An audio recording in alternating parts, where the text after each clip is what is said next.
क्या ये 3 तलाक को कांग्रेस के लोग समाप्त कर पाते? और ये सपना तो सरदेव बाला साहब ठाकरे जी का भी था ना।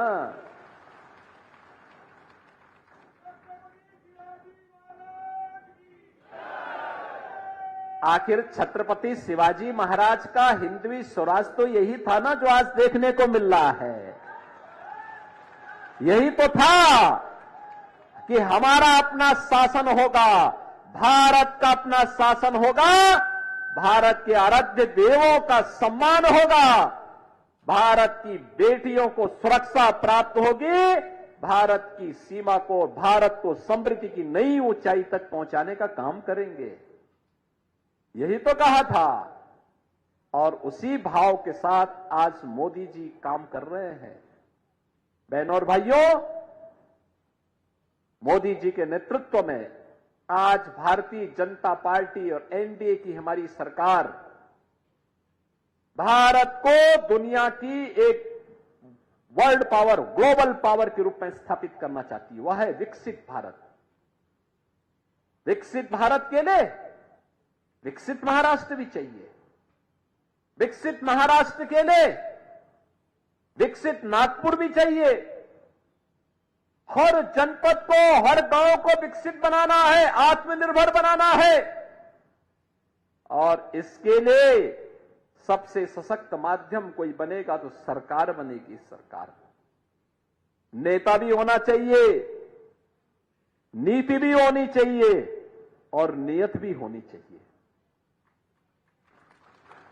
क्या विपक्ष के पास नेता है? क्या न नेता है, न नीति है और न नियत ही है। यही स्थिति है ना। और बहनों और भाइयों, हमारी सहमति असहमति हो सकती है। हम लोग, सुबोध जी और मैं दोनों लोग सांसद थे 1999 में भी साथ साथ थे। वे अलग पार्टी से थे, मैं अलग पार्टी से था। 2004 में भी हम साथ साथ सांसद थे। रामदास जी और मैं 14 में मैं भी सांसद था गोरखपुर से, यूपी से, और रामदास जी भी थे।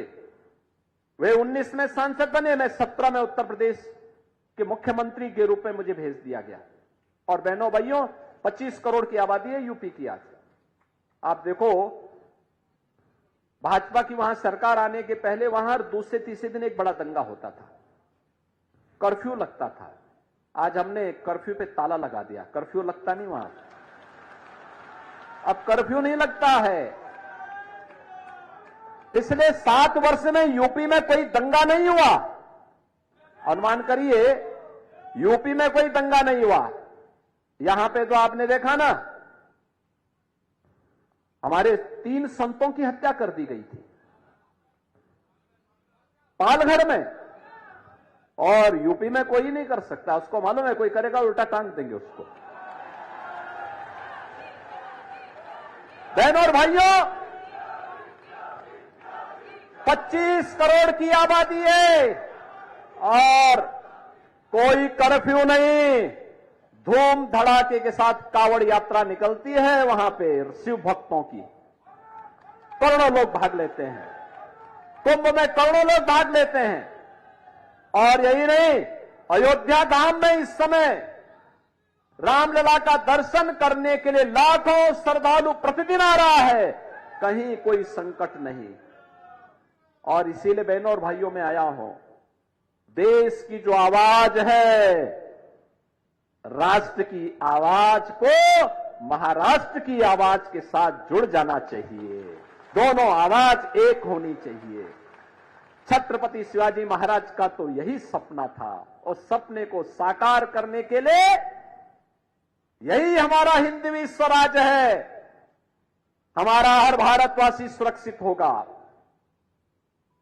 हम सुरक्षित भी होंगे और समृद्धि की नई ऊंचाई को भी प्राप्त करेंगे। और उसी को प्राप्त करने के लिए आज 2024 एक अवसर फिर से हमारे पास आया है। देश की आवाज एक ही है। फिर एक बार मोदी सरकार, फिर एक बार मोदी सरकार, और अब की बार 400 पार।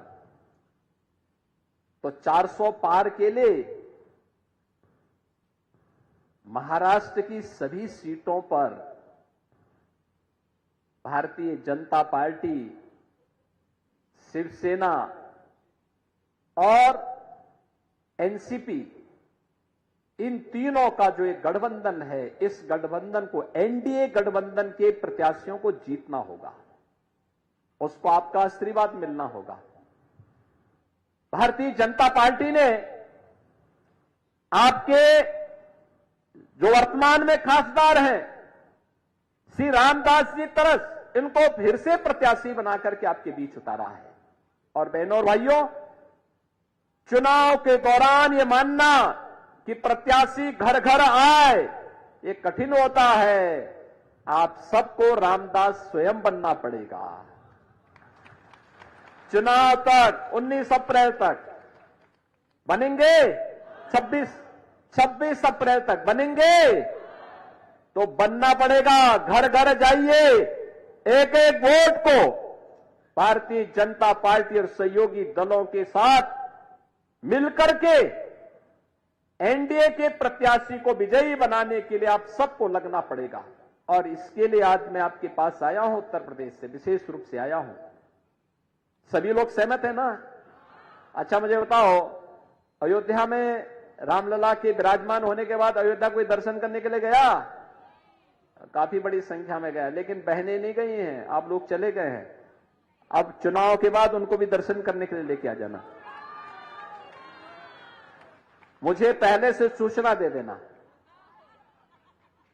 वहां चिंता की कोई बात नहीं। उत्तर प्रदेश तो अब ऐसे लगता है जैसे प्रभु राम का त्रेता युग का प्रदेश फिर से आ गया हो। और ये काम केवल भाजपा कर सकती है बहनों और भाइयों। और इसीलिए मैं आपके पास आया हूं आपसे कहने के लिए, रामदास जी को भारी बहुमत से विजयी बनाने की अपील करने और मोदी जी को तीसरी बार भारत को पहले 3 वर्ष में तीसरी बड़ी अर्थव्यवस्था बनाने के लिए फिर से देश की सत्ता सौंपने का आह्वान करने के लिए आपके पास आया हूं। सभी लोग सहमत हैं? सभी लोग सहमत हैं ना? सभी लोग सहमत हैं? तो पीछे तक मेरे साथ दोनों हाथ खड़ा करके एक बार बोलेंगे, दोनों हाथ खड़ा करके रामदास जी को भारी बहुमत से विजयी बनाएंगे। बोलिए मेरे साथ, भारत माता की, भारत माता की, भारत माता की, वंदे वंदे, छत्रपति शिवाजी महाराज की, छत्रपति शिवाजी महाराज की।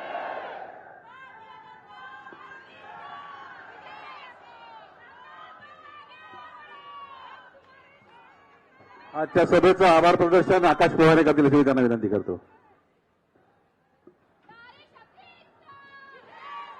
26 एप्रिलला होऊ घातलेल्या वर्धा लोकसभेच्या निवडणुकीच्या आज भव्य अशा जाहीर सभेला आपल्या हिंगणघाट नगरीत उत्तर प्रदेशचे यशस्वी मुख्यमंत्री सन्माननीय आदरणीय योगी आदित्यनाथजी यांनी आपल्या या ठिकाणी आपल्याला येऊन संबोधित केलं। त्याबद्दल त्यांचे मी त्रिवार आभार मानतो। हिंगणघाट वासियांतर्फे त्यांचे मनपूर्वक आभार मानतो। तसेच मंचावरील सर्व ಅನುಕ್ಷಣದ ಸುದ್ದಿಗಳಿಗಾಗಿ ವಿಸ್ತಾರ ನ್ಯೂಸ್ ಯೂಟ್ಯೂಬ್ ಚಾನೆಲ್ ಸಬ್ಸ್ಕ್ರೈಬ್ ಮಾಡಿ. ಹೊಸ ಸುದ್ದಿಗಳ ನೋಟಿಫಿಕೇಶನ್ಗಾಗಿ ಬೆಲ್ ಐಕಾನ್ ಕ್ಲಿಕ್ ಮಾಡಿ. ಲೇಟೆಸ್ಟ್ ಅಪ್ಡೇಟ್ಸ್ಗಾಗಿ www.vistaranews.com ವೆಬ್ಸೈಟ್ಗೆ ವಿಸಿಟ್ ಮಾಡಿ. ಅಂಗೈಯಲ್ಲೇ ಜಗತ್ತಿನ ಸುದ್ದಿ ತಿಳಿಯಲು ವಿಸ್ತಾರ ನ್ಯೂಸ್ ಕನ್ನಡ ಆಪ್ ಡೌನ್ಲೋಡ್ ಮಾಡಿ.